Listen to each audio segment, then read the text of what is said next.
This is the J. Scott Outdoors podcast on Western big game hunting and fishing, brought to you by GoHunt.com Insider. Research faster, hunt more. Go to GoHunt.com/insider and join today. I'm your host, Jay Scott, and I live and breathe hunting and fishing, spending half the year in the field experiencing God's creation. I hope you'll enjoy hearing about our adventures. Guys, welcome to the J. Scott Outdoors podcast. I've got a couple of things I want to talk about before we dive into the episode. In today's episode, you're actually going to hear some conversation between my associate and hunting partner, Darr Colburn. And in this episode, we are actually driving to Mexico to preview and look at some new Coues deer and Gould's turkey ranches. We oftentimes make trips down there to look at new properties, and the audio in this segment isn't the greatest. I tried to get rid of the noise from the vehicle and the hum of the highway traffic as much as possible, but there's actually some pretty good topics in here. We talk about bow hunting as opposed to rifle hunting. We talk about fly fishing as opposed to regular conventional types of fishing. And there's some pretty good banter back and forth between Darr and I, which you guys can probably relate to with your hunting partner. One of the things that I wanted to address first is something that's going on over at CoosWhitetail.com. I'm obviously a licensed guide in the state of Arizona, an archery hunter, a rifle hunter, a hunter in general. And this year, the commission actually put the muzzleloader hunts for Unit 9 in front of the archery hunt. And while the muzzleloader hunt is going to be a fantastic hunt this year, I think that the quality, I think there's going to be some big bulls shot, and I think it's going to make for, I think the timing of the archery season arguably might be better, but those bulls will be jostled around a little bit. And over at CoosWhitetail.com, there is a thread going that is basically saying commissioner's email, stop pushing archery elk back. And I wanted to read a post. This is by a guy named Sir Royal, and it's from the bow hunting perspective. Let me read this to you. The Arizona Game and Fish has language in fall guideline package that would allow for more muzzleloader hunts and general rifle hunts in front of the archery elk hunts. As you probably are aware, the Unit 9 elk hunt will have muzzleloaders in the field before bow hunters this year. It is the first time in the entire country that an elk season has been started with a more advanced weapon than a bow. There is absolutely no biological reason for this change. It's purely a social issue because there are a few that think bow hunters kill larger animals before the muzzleloader and general rifle hunters can get them. Of course, the Arizona Bow Hunter Association opposed the Unit 9 muzzleloader first hunt once we found out about it for two main reasons. First, there was absolutely no public input. Number two, there is no data to show bow hunters are harvesting larger bulls than other weapon types. It's purely speculation. He goes on to say most bow hunters would tell you that the muzzleloader have made it because the muzzleloader hunt is typically in the middle of the rut. They already have the highest success rate with fewer hunting days out of all weapon types. The stats would seem to back it up, and they are finding big bulls quickly and harvesting them. Biologists would confirm that most of the time archery elk hunts start before the rut actually gets going good. For that reason, there are bow hunters that are saying it would be a good thing to have it start after the muzzleloader because we would be in the middle of the rut for bow hunters.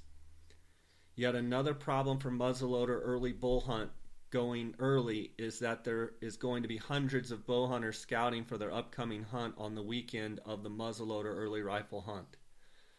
The truth is there is no data. Nobody knows what the outcome will be for different weapon types. Opinions are all over the board for all weapon types of whether this will be good or bad. If it is for this reason, the Arizona Bowhunter Association is asking the department and commissioners to do two things. Survey the people that have been applying for early rifle elk tags and muzzleloader tags and ask what they want. Most have been waiting 15 to 20 years to get their hunt. The least we can do is ask their opinion. It could be they may not want a pre-rut hunt. Do not make any more changes for now and let the survey data from the people who hunt Unit 9 and find out their impression of the hunt is both for muzzleloader and bow hunters. After all, there's a possibility that both groups could be upset, ruining the hunt they've been waiting for years just because we decided to act on our gut feelings. Please don't rush into more changes until we find out what the hunters really want. There is absolutely no advantage to rush into this. It's been working fine for years. And then there's a whole list here where you can email the commissioners, and I encourage you to go on CoosWhitetail.com and voice your opinion. I encourage you to email the commissioners. Personally, I think it's bogus that they brought it up right at the last. I don't think they had the game and fish officers and biologists support. This is me speaking personally on my editorial of this article. I wasn't in favor of the changes. I'm not in favor of rifle or muzzleloaders hunting before the archers. I think the archery hunters need the 2 weeks. I think it makes for a great hunt for an archer. I think the muzzleloader hunters and early rifle hunters, get a good opportunity when they're really bugling at the end of the archery hunt. And I was not in favor of this change. I would hope that they would change it back. And it's something I wanted to bring to you guys' attention. If you have any comments, feel free to email me at jscottoutdoors@gmail.com. And I would support these groups like the Arizona Bowhunter Association and support these groups that are out there fighting for what they think is right. Now, there may be a few muzzleloader or rifle hunters out there that like the change, and that's fine. But I think overall it's been working great for many, many years, and it makes for 2 great hunts. I think this muzzleloader hunt in Unit 9, they're going to shoot 4, 5, 6 big giant bulls, and that's great. But I think 100 people, there'll be 25 tags. Each group will have 4 or 5 guys with them. They'll have those elk jostled around, and I think it's going to make for a little bit tougher archery hunt. So I'll know I'm going to be up there guiding a elk hunter in Unit 9, so I'll be able to report back on my findings. But okay, enough of that. That's on CoosWhitetail.com. The other thing I want to bring up is, as you know, GoHunt.com Insider is the sponsor of this podcast, and in April, I joined Insider in April, and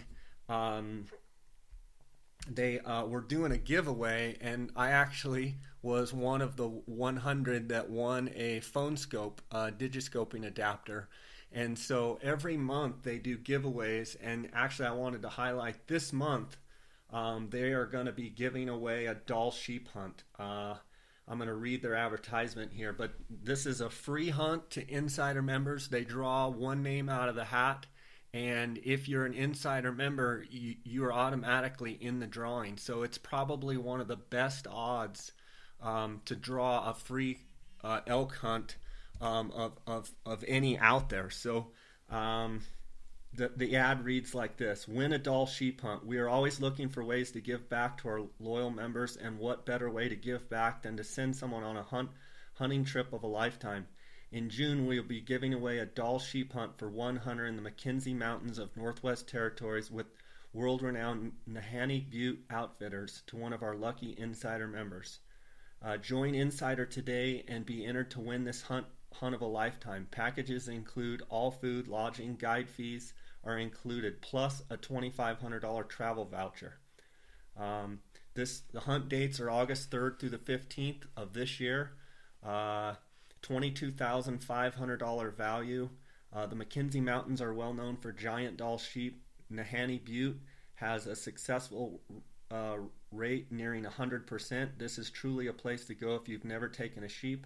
Hunters can expect to take a 10-plus-year-old ram with an average horn length of 36 to 37 inches.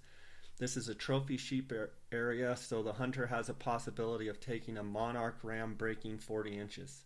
So guys, all you have to do is go on to gohunt.com insider. You sign up to be an insider.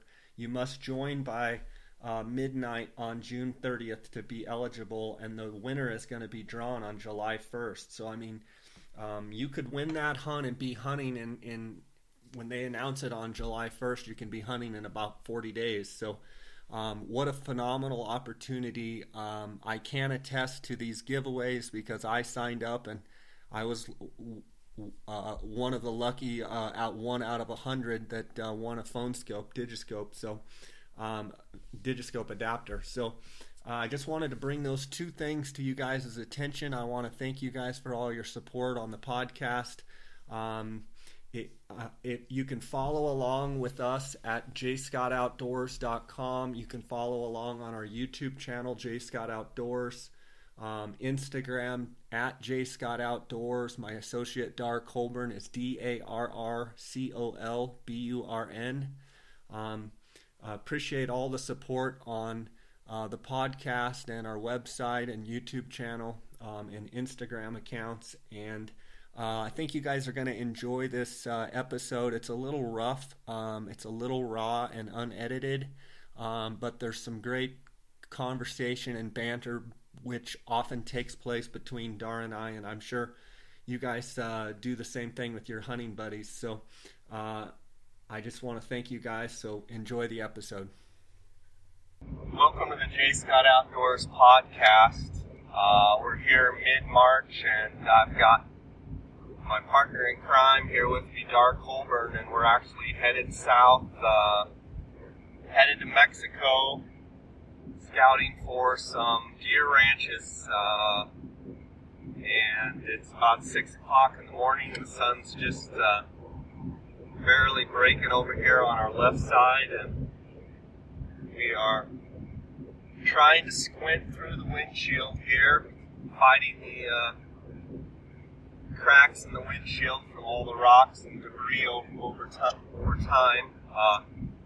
We got the 2002 GMC 3/4 ton pickup towing the Ranger.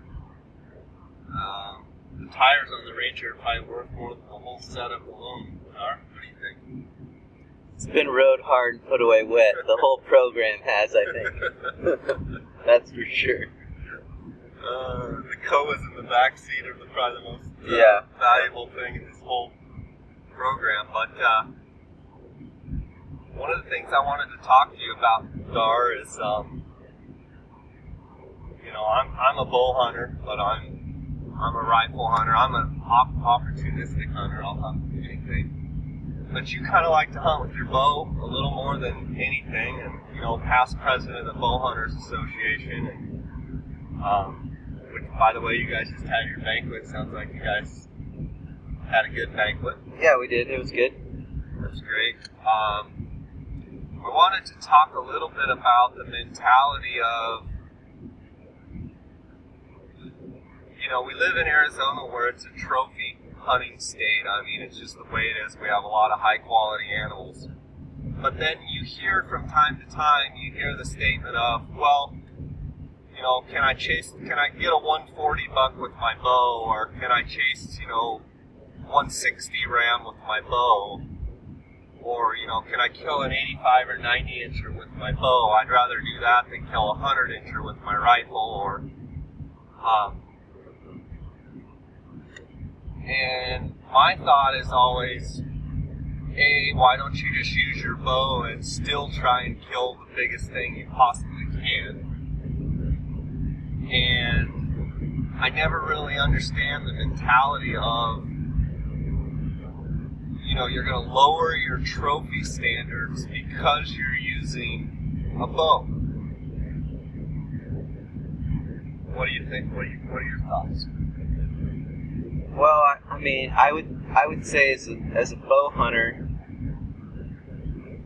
you need opportunities to be successful. I mean, just because you are within range of an animal, that doesn't necessarily mean you're going to get a shot or be able to make a shot.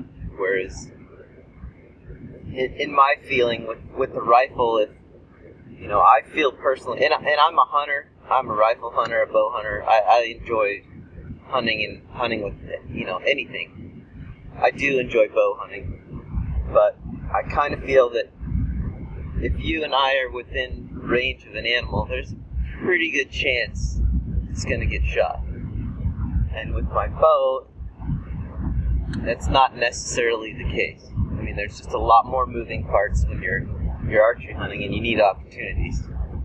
So I think, personally, I don't think someone would not try and shoot the biggest animal, but at the same time, the success rate is lower. The odds are more stacked against you and in favor of, let's say, the animal, and you need opportunities. And if you're chasing a big one, but another one comes by that you'd be happy with, and you have an opportunity, I think you'd take it.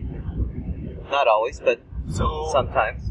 And that goes to my point of, is it just from the standpoint of it's harder to kill something with a bow, so that the standard of trophy is actually lower than it would be with a rifle, because it's perceived, and probably I'll concede that if you're obviously using a firearm, you can shoot something at 300 or 400 yards, your kill ratio goes way up, whereas if you have to get inside of, say, 50 yards of something, it may take a lot longer to get in and get that animal harvested.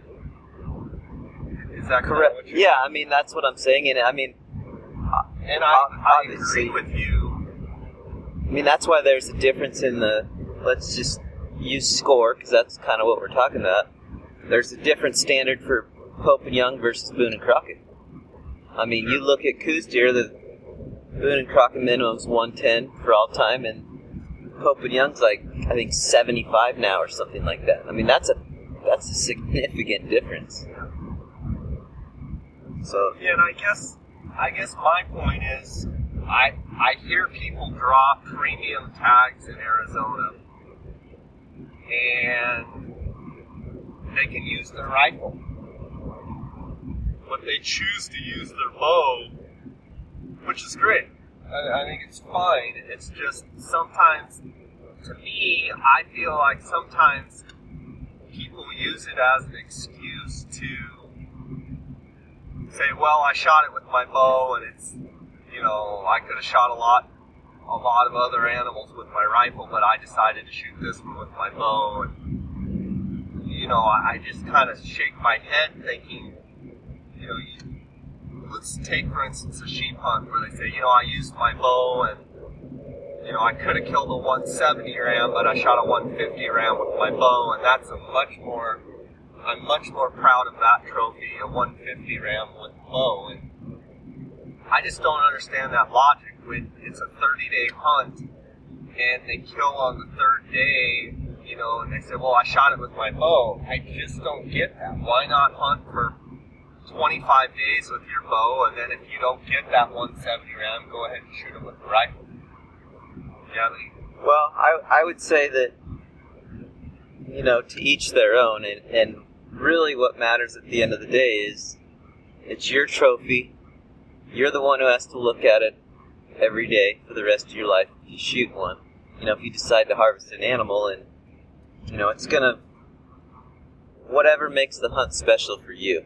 It's not always just about shooting the biggest and baddest and best scoring, I would say.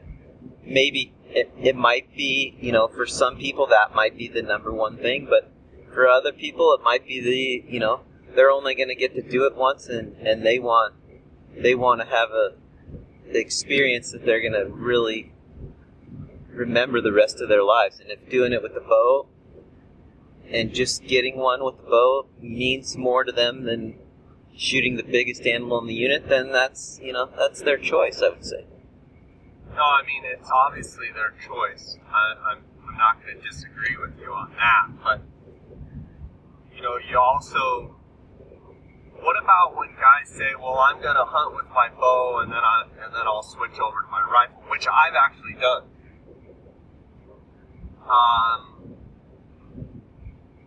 but then like 2 days go by and, you know, the bow gets thrown down and they're all of a sudden back to being a rifle hunter. I just kind of smile sometimes. It's just funny how some people are. I wanted to get your opinion on how that works when, you know, you've heard a lot of people say they're going to use their bow and then, like, you know, after the morning hunt, they're already switching to a rifle. Why is that with bow hunters? Why don't they just stick with a bow and go with the bow the whole time? I've also heard the other way around, that people are bow hunters and I know a guy, a friend that had a tag. He's a bow hunter, and he was gonna use his bow and got talked out of it for a sheep hunt. Shot his ram opening morning with a rifle, and regrets that he didn't try and use his bow because, you know, misinformation. So I think it can work both ways. I mean, you're only going to get to do it once, so you might as well, especially on like a sheep hunt. I mean, you might as well do it the way you want to do it, I would say. Yeah, I mean, I totally agree with you.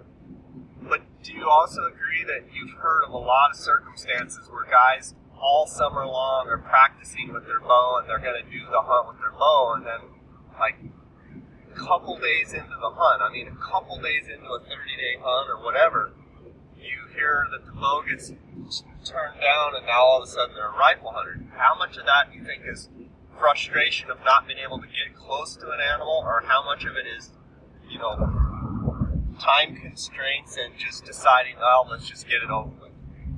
I think both, and I think you really got to know your circumstances. I mean, sure, the sheep hunt's a 30-day season in Arizona, but, you know, a lot of people can't take 30 days. I mean, that's just unrealistic. Most people have a hard enough time doing a week for a hunt, I would say. I mean, we've guided long enough. You know how people are. They always have time constraints, family, work, that sort of thing. So I would say that definitely, there's pressures there. And then, you know, it would be one thing if you're in a unit where there's a lot of animals and you have a lot of opportunities, but if you're in a unit where you don't have a lot of opportunities and you need to cash in on the one you do, you know, it might not be as conducive to bow hunting. So I think there is definitely, I would love to use my bow on a sheep hunt if I ever drew a tag, but there's definitely some units that I wouldn't even bring my bow because I know the opportunity is going to be, I mean, there's going to be an opportunity, one or two, you know, and for archery, I think you need multiple opportunities, I would say. So let's say you finally draw in Arizona for a desert bighorn sheep. And let's say it's in a unit that it's conducive for bow hunting. Sure. And let's say you decide that you're going to use your bow. Are you going to even have a rifle in camp for the first 15 days? Or if you see a big ram, is it going to automatically make you switch from your bow to your rifle and shoot the ram, and why? Or why not? Well, I definitely think I would have a rifle in camp, for sure. And, you know, like I said, it would depend on the circumstances. For me personally, if there was a ram that was hands down way above anything else I had seen scouting, and there's one of them, then I would potentially take the rifle. Sure, because there's one opportunity there, is what I would say, potentially. Where if there's a handful of rams that are maybe smaller, but they're all the same size, and you don't see that big one, then I would probably continue to use my bow for a significant amount of time. Yeah. That's just my opinion and how I look at it. That, you know, our buddy Brian Rimsa on his Rocky Mountain sheep hunt, you know, he'd drawn, and, you know, he's a bow hunter. Absolutely. And to my knowledge, like, I mean, he didn't even have a rifle in camp, and it was never even a debate whether he was going to use his bow or not. He was going to harvest a ram with his bow, and I think you almost have to do that. If you're going to go with the bow, I think you almost have to just commit and go with the bow. But I think it's unfortunate sometimes on once-in-a-lifetime type hunts like a sheep hunt when someone says, well, I could have shot this ram and this ram and this ram with my rifle, but I ended up taking this ram. And I've heard guys that are like let down and somewhat dejected because that's their one sheep that they have, if they're going to mount it, put it on their wall or whatever. And, I think there is some regret later down the road where they're like, yeah, I did shoot it with my bow, but man, I could have had that, wide flaring ram or, so sometimes I don't understand the mentality of bow hunters. And, I am a bow hunter, but I'm a rifle hunter. I'll throw rocks at them, slingshots, spears, whatever it calls for. It's hard because we live in a state that, is so trophy oriented. I think it's kind of challenging to get out of that mindset and just say, I'm going to go with the bow, and anything that presents me a good shot, I'm just going to shoot it, and I'm going to be happy with it. Yeah. Yeah, I mean, it comes down to just personal preference and what you're going to be happy with, and everybody hunts for a different reason, and everybody's, you might be happy with one thing, and I might be happy with another thing. So, I guess standards are different for everybody, and it's personal preference, I would say. Yeah. I will say that's one thing I really enjoy about turkey hunting is, it's a calling hunt, and if they come into your call and they're strutting and gobbling, I mean, they're going to get shot at. They're it's not like, well, does it have an 8-inch beard or a 12-inch beard or a 5-inch beard? I mean, it's like, oh yeah, he's strutting and that's a mature gobbler, and whether he's 2 years old or 4 years old, it doesn't really matter. Right. But you and I go back and forth because I'd like to use my bow with the turkeys, and you're kind of think I'm bringing a knife to a gunfight when I do that sometimes. And no, my biggest thing with bows and turkeys is I just think a turkey's made to be shot in the face with shotgun pellets. I think it's a perfect animal to shoot their beaks off, and I mean, it's great if you want to use your bow, and it's just a perfect animal to shoot shotgun pellets at. Well, I have shot a turkey with my bow, by the way. I know you have. I know you have. I know, and for me personally with the turkey, I've shot enough turkeys now that I mean, I like to shoot them, but it's about, like you said, it's about the calling and interacting, and it's really not about the trophy necessarily on a turkey. So I don't need to shoot a turkey. So if I do shoot one and I use my bow, it means more to me than just shooting one with a shotgun. If that makes sense. Why? Because of the challenge. Because it's harder. It's definitely harder. I mean, if a turkey comes in with a shotgun, there's a pretty good chance it's going to die. And with the bow, that's not necessarily the case. I mean, there's a lot more moving parts when you're using a bow. And especially if you're, not using a blind. It's a challenge. Is it like, I'm going to go to the stream today with a 4-foot fly rod because it's more of a challenge to cast the rod than an 8-foot or 9-foot rod? I mean, at some point... No, but it's a dry fly fishing versus nymphing. I mean, we can put 3 BBs on and 2 flies and a strike indicator thingamabobber and dredge the bottom and catch a bunch of fish, or we can have a big stimulator rigged up and fish the little pockets, or wait for a fish to rise and spot it, stalk it, and cast and catch it on the dry fly. It's how you do it. Yeah. Can you catch more? Sure. Yeah, could you kill more turkeys with the shotgun? Yes. But it's, sometimes after you've caught a lot of fish, it becomes how you do it. Gotcha. Does that make sense to you? Yeah, I think you brought up a good point, though. And let's just cut to the chase on this. What is it about fly fishermen? And I mean, both you and I are fishermen and fly fishermen. Absolutely. But what is it about fly fishermen and the strike indicator? I think, it's a bobber. It is. I mean, It's a bobber for fly fishing. There's no... Yeah. So, I love the thingamabobbers. You can get them in all sizes. Oh, yeah. And I'm never one to be ashamed of throwing lead and Absolutely. double and triple nymphs and weight and Absolutely. anything that'll catch fish. You like to catch fish. Yeah. As do I. There are times, though, throughout the summer that I just want to take my dry fly rod and I won't even take my nymph box and I'll just fish dries. And then there's times when I'll throw a stick of dynamite in there if I have to. So let's go back full circle with the bow hunting versus rifle hunting and shotgun hunting versus archery. Let's go throw this back to you.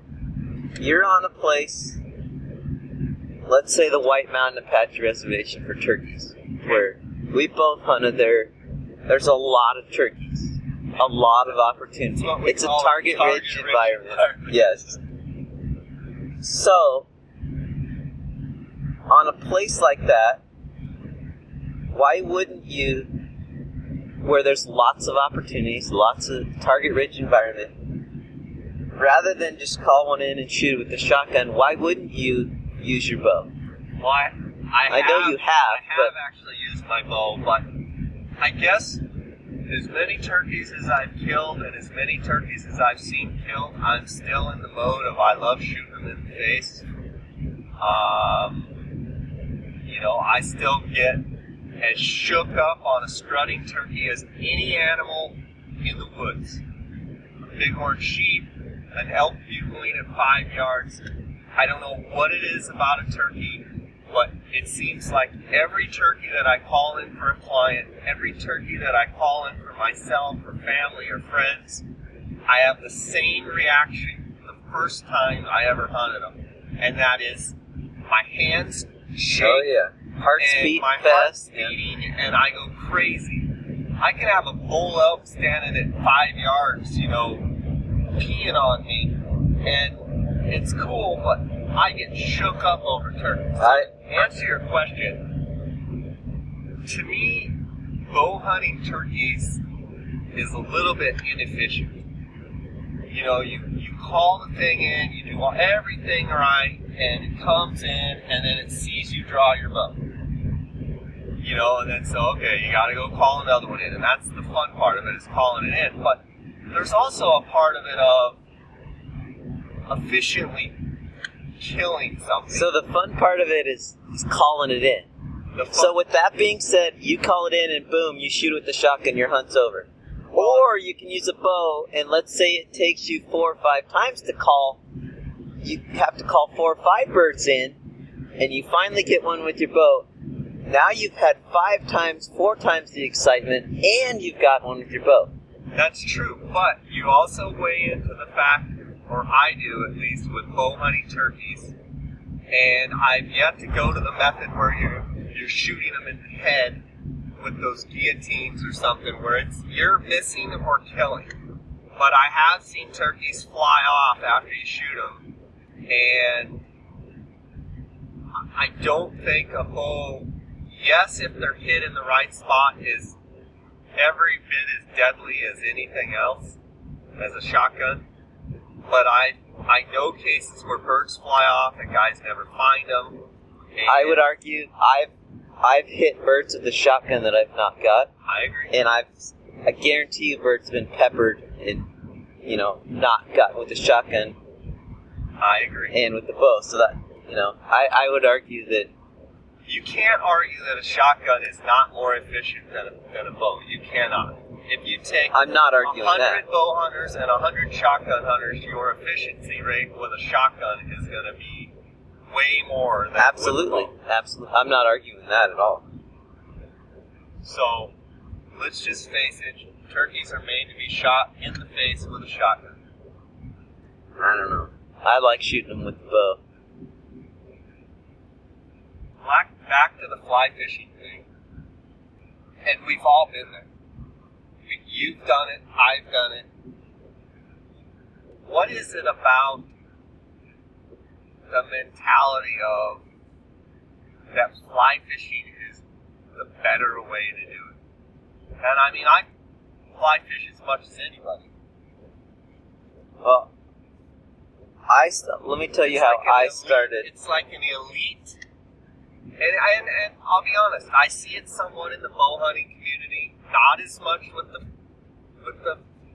as much as the snobby fly fisherman, and I am a snobby fly fisherman, so I'm not gonna pull myself out of that category. But what is it about those two that it's like, oh, well, you shot it with a rifle, so it's Well, I would say you caught it with a spinner, so you're not as good. I would say, first of all, we just have to keep in mind that we're all out there for the same reason. Whether it's with a bow, a rifle, we enjoy being in the outdoors, in nature, and hunting and fishing. So we gotta, too many times there's these rifts between, bow hunters, rifle hunters, muzzleloader hunters, fly fishermen, bait fishermen.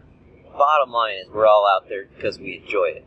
So we got to keep that in mind and not work against each other. For me, I want to tell you kind of how I started fly fishing and the reason I started fly fishing. My family has got a cabin on this stream up near Sedona on Oak Creek over Thanksgiving for almost 30 years, 20-some years. And so when I was a kid, 10 years old, 8 years old, we would go up there for Thanksgiving for 5 days every year. And there's a stream, Oak Creek. And I would get my spinner, my MEP spinner, my power bait, whatever it was. 3 years in a row, I fished from, when it got light till before dark, I was fishing on the creek. But a month beforehand, if you're like me, I mean you read every magazine. Definitely. You had your tackle gear all organized, and I mean, you were all in on this deal. Oh, definitely. You thought about it. Field and stream. I mean, I had the field and stream outdoor life. That was what I was all about. Yeah. And literally, I fished. You were on the water the whole time. 3 years, most of the days, every day we were up there, I was out fishing. I never caught a fish. Not one. And the third year I would fish, a mile and a half, 2 miles of creek. I would just walk and fish and fish and fish. I came across 2 guys fly fishing, and here I am 3 years into it, not caught a fish. And I asked them how they'd done that morning, and they said, they'd caught 3 or 4 apiece, and they were fly fishing. And I thought, dude, I need to figure this program out, because here I am 3 years into it, and I haven't caught a fish. Efficiency rate isn't very good. No, and these guys caught 3 or 4 that morning, and here I am 3 years into it. And so I really started learning and reading about fly fishing in it. The thing that got me to switch, or to not necessarily to switch, but to learn about it and start fly fishing is because you're for trout in particular, you're imitating what they are naturally eating. So in my opinion, your chances of catching them are way greater because you're imitating exactly what they eat every day. Whereas, a piece of power bait or a flashy spinner flying across their face isn't natural to them. And the fly fishing, you know, it's a natural presentation of what they eat every day. How old were you when you actually first got your fly rod and you're like, okay, I'm switching tactics? I was 10. 10 years old. 10. And a guy in my dad's office, or a friend of his, took us up to Lee's Ferry, Colorado River. Your first trip? Well, I had fly fished on Oak Creek, that, you know, and caught some fish there, but the first actual, like, you know, major place that I went fly fishing was Oak Creek. A friend of my dad's, Sal, took us up there, and, you know, I ended up catching over the weekend, you know, probably 10 or 12 fish on the fly rod. At Lee's Ferry, and it just hooked. So this guy, did he used to own a fly shop or something? Or? No, he was an attorney out of Prescott, but he... So this guy took you and your dad up there and kind of showed you the ropes Yep. how to do it. And, yep. I mean, were you just absolutely hook, line, and sinker? Oh yeah, I got the Mel Krieger Essence of Fly Fishing book and VHS video, and literally would spend an hour to 2 hours a day in the yard practicing my casting. That's awesome. So that's how I got started, and that's why I would say I started fly fishing versus, you know, spinner fishing for trout. Now, each species is different, though. You know, I mean, sometimes fly fishing isn't effective for bass. It's harder where we live to catch them on a fly than it is using a rubber worm. So I would use the rubber worm in that circumstance. So you're not so much of a snob that you know, if it calls for drop shot, calls for you know, plastics and, you know, spinner baits or whatever it calls for, that's what you're using. Yeah, and I think we can bring this full circle to the bow hunting aspect of it. If I'm out bass fishing and I've got my fly rod in the boat and I'm every cast catching a fish on my drop shot or whatever it is, or they're chasing shad and every cast I'm catching a pound fish on my bait caster, whereas I could pull out my fly rod and maybe it's every 10 casts I catch one on the fly rod, it would be more enjoyable for me. And I would say the same thing with bow hunting is... Well, I agree with what you're saying. What you're saying is that at a certain point you enjoyed a bow hunt. So, bringing this full circle and back to what we were talking about before. Is this a trap? It's not a trap, but I'm just bringing it around. You're bass fishing, and it's a wide open bite, top water bite. You've got your fly rod in the boat, but you've got your bait caster, and you're catching a bass. You know, nice bass every cast on your bait caster. You've got your fly rod there. Me personally, after I caught a few, I would put the bait caster down, and it might take me 5 or 10 casts to catch a fish on the fly rod, but I get more enjoyment out of it after a while, because, you know, after a while, every cast, you know, you're catching a bass versus now you're working at it a little bit more. It's more of a challenge, and you're using your fly rod. I would relate the same thing to archery. I would say if they're all the same 1.5 pound bass, then yeah, at that point it becomes just catch it with whatever you want, switch back and forth. And but it's fine. The way you do it. I mean, it's more of a challenge. I understand. Correct? But if there's 10-pound bass to catch or 1 pound bass to catch, and if you can't get to them with the fly, but you can throw plastics or whatever, dynamite, and get in there and catch a 10-pound bass, I'd probably rather catch the 10-pound bass than dink around with the 1.5 pound, you know, bass. If we're talking about all 10-pound bass, then yeah, I can see switching back and forth That's just the thing I don't get with the bow hunting mentality. So let me ask you this: if you're going bass fishing, then you're gonna put on the 18-inch Senko worm that most bass are gonna run away from because it's so big. No, and you're gonna dredge the bottom for the world record largemouth that is big enough to eat that thing. Is that, and not catch a fish for 5 trips. But when you do, it's a giant. Yeah, that's how you're gonna fish. Well, no, not all the time, but definitely fly fishing. I mean, I'm a streamer junkie, and a lot of times when you're fishing with streamers, you can either catch just hand over. Wait a minute. So when you're fly fishing and there's a hatch going off, the bigger fish usually are not caught on a dry. Right. So you're telling me you're gonna sling your lead and your thingamabobber over the top of those suckers to catch.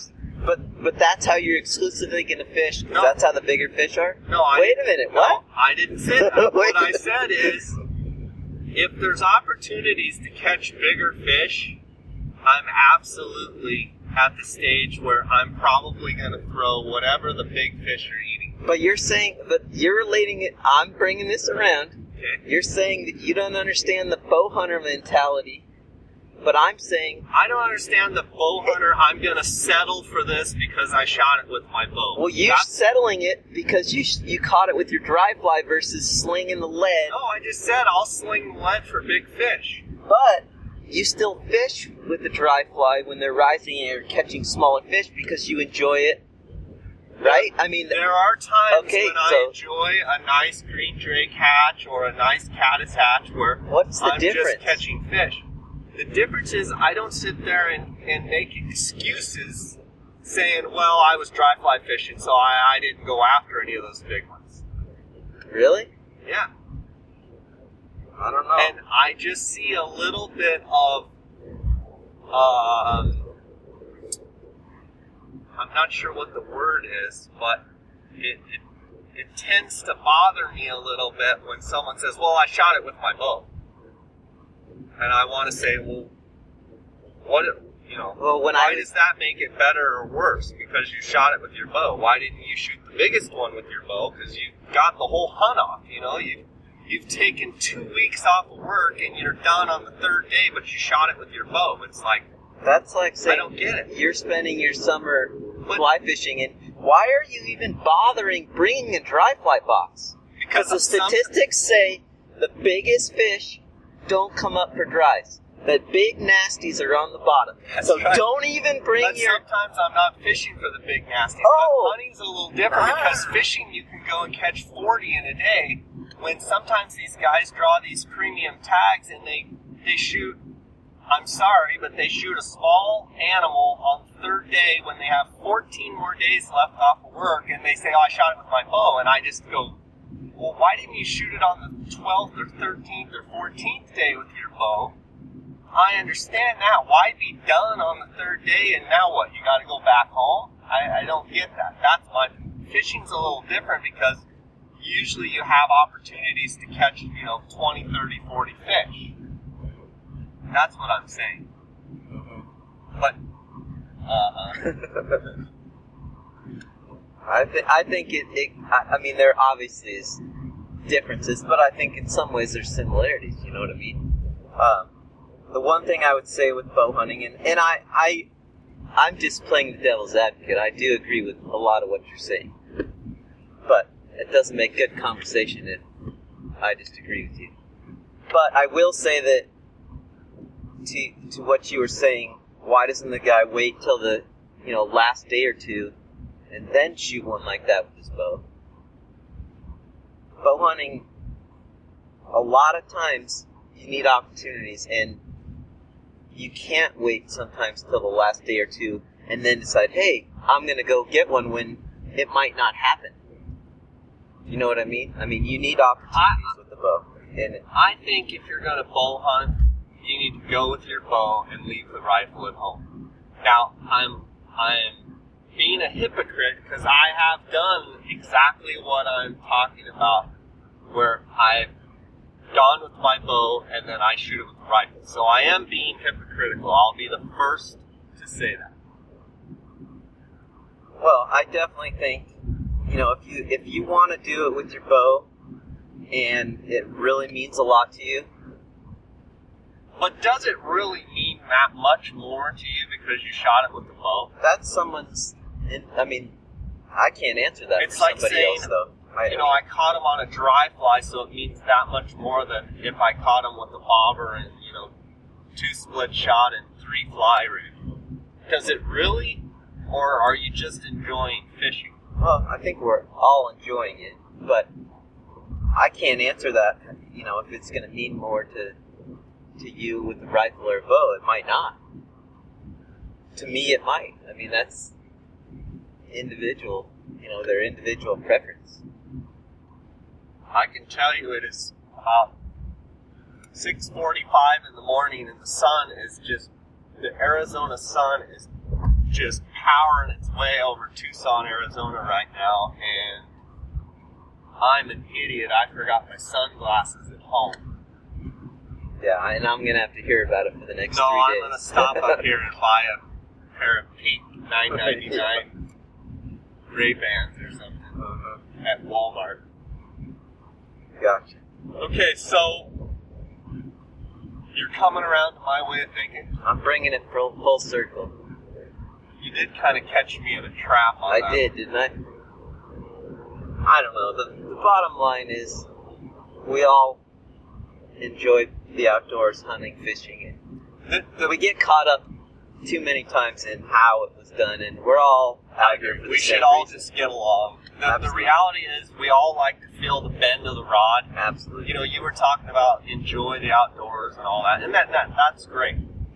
But let's face it, fishermen like to feel a bend of the rod. They like to see the fish splash. They like to feel the tug.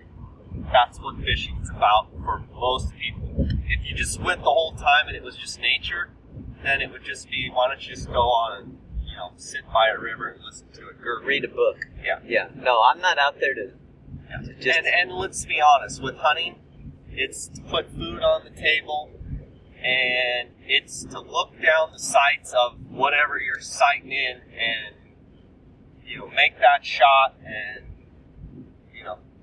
Sure. kill what you're after, period. Absolutely. To be successful. I mean, Yeah. we want to catch stuff and we want to kill stuff. Yeah. I mean, and I don't know. I think in order to get people hooked on hunting and fishing, they got to be, they got to have some success.